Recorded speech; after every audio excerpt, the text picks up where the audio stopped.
What is up, guys, and welcome back to another episode of Tarmac Obsession. Been a bit of a crazy week here in WA. So today is the 7th of February 2021. So last Sunday, which was the 1st, we were told at about 4 o'clock that at 6 o'clock we were going to go into a 5-day lockdown. So everyone sort of scrambled to get the shops, get all the things they needed to stay home for the week. I had tons of work to do at the office and tons of work to do from home for the office, so I was busy all week. But that workload sort of kept me away from the dado for the week. But today I'm going to do a bit of work on getting the engine in. So I'm not sure if I'm going to put it in today, but I'm going to get it off the engine stand and I'm going to get the gearbox and on it, clutch and everything fitted up so it's all ready to rock and roll when we are ready to install it. First thing I'm going to do is get the bonnet off, so stay tuned, hope you enjoy the episode. Hit that subscribe, I'm starting to get up to near 300 subscribers now, so I'm stoked with that. Hope you enjoy the videos, guys, and hope you enjoy it. Watch it.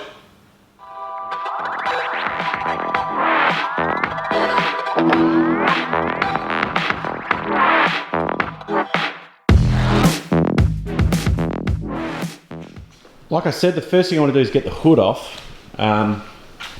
I guess the best way to do that is going to be to pull the grill out, and then I can get to these bolts up here nice and easy. Oh, that one up there actually. Then I can just lift it off in one piece and put it on the stand. Probably noticed I did install my badges up there. 260Z badge back on, and these are water panel badges as well, which I can just look awesome. So they're all stuck on, ready to go. So get this bonnet off, get the grill out, and then we can get the bonnet on the stand, which is over there, and we can start putting the motor together.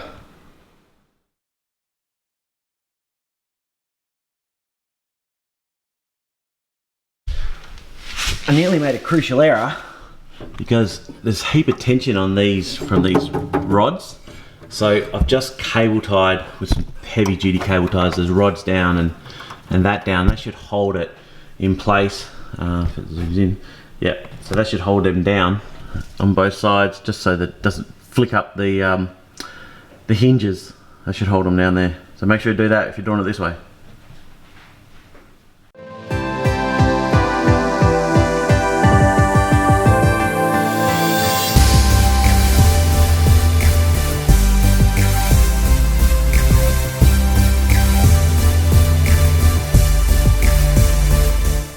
Put a couple extra cable ties on each side because I've got OCD and I get paranoid and stuff like that. Going to get that off the engine stand in a minute, but first thing I want to do is, because the car, you can see the paint's pretty damn fine. The cut everything back, everything was block sanded and everything, so inside the bay you can see it's all just dusty and shitty. So I'm going to run around with a wet cloth and a duster and get as much of that off as I can before I put the engine in. So it makes it a bit easier cleaning up later on. So I'm just going to do that now, show what it looks like when it's done. It's probably not going to look that different on camera, to be honest, but it'll be better. Give the bay a nice clean. Everything's dust free pretty much. I'm happy with that. Anything else I can do after. Just been playing with the engine a little bit. Got the strap on ready to go, so we can lift her up now.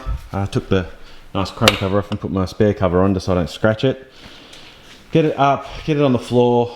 Get the plate on, flex plate, or the gearbox plate, flywheel, clutch on, starter motor in, and then the gearbox on, and then maybe we'll chuck it in. Maybe. Just something funny. I went to go get a tyre from my tyre stack to rest the engine on while we're doing this, and I just want to show you outside quick because this is the 7th of February in Australia, and this is summer and it's 16 degrees. So I've got no idea what's going on with the weather. Stop trying to ask questions like that.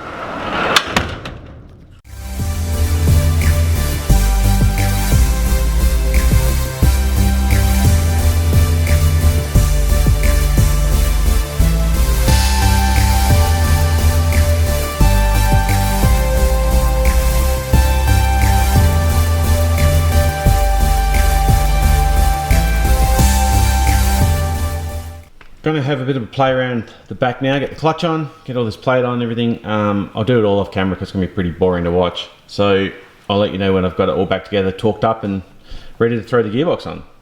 Well, we have hit a little bit of a snag. I was just about to get the clutch on, so I've just checked the clutch, checked the number for Extreme Clutches. That's the correct part number, it's the correct clutch. I was just getting it all ready to fit, and I noticed that the alignment tool that came in the kit didn't fit into the clutch disc. So I thought I'll try the clutch disc on the spline here. This is a 24 spline, and the clutch disc is 21, even though the catalog says it's supposed to be 24. So I think they've just got the wrong clutch disc in there. So hopefully I can get that sorted out in the next couple of days or tomorrow, and then we can get the clutch on and get it all back together. But I can't do any more of that now because I'm stuck at that point. I did get the flywheel on and torqued up, so that's all done. But yeah, I can't go any further with that just at the moment, so I guess I'll move on to something else. I think you just get days like these. So I thought I'll just get the gearbox cross member together, so that's ready to go. So this is the Prothane kit that I've got. Part number perfectly correct. The only difference is I think there's a USA one and an Australian one, so that could be a problem, but I've gone to fit these in and they just slop around. They're the wrong size. So I'm gonna sort that out again tomorrow. Something else to fix. You get days like these, I'm telling you. I'm a little bit frustrated, to be honest. There's things I wanted to get done today that I just can't do now. So it is what it is. But what I am going to do is just mess around and install some seals and bits and pieces around the car. And when I finish doing all that, just have some time to myself, and I can come back and show you everything I've done and call it an end to this video. Not super productive day, but not too bad. I did a little bit of stuff, but I am frustrated, so I'm just going to call it a day, because when you're frustrated and working on cars, you get things wrong and make mistakes, and I don't want to do that. But I got that seal on there. You got to use contact cement with these things. You got to glue some of the seals on, so that one's on. And also had a bit of a play with getting on the seal for the rear glass, which is mostly on, so it needs to stretch out a little bit, but when the glass goes in, that'll push it down into the corners nice and tight. I guess I'll do a video on how to install those glasses. You use a bit of rope. It's pretty easy to do, I guess. But I'm going to call it a day, guys. That is enough for me. Well, thanks for watching the video, guys. Sorry that the engine isn't where I'm standing, but it's over there on the crane, still ready to go. I'll get the clutch sorted tomorrow, so we can at least get it together tomorrow night and get it closer to putting in the car. But hope you enjoyed the videos. Please hit subscribe, like the videos. Any comments is great. I love reading the comments. So stay tuned, and there'll be another video later in the week. Thanks for watching, guys.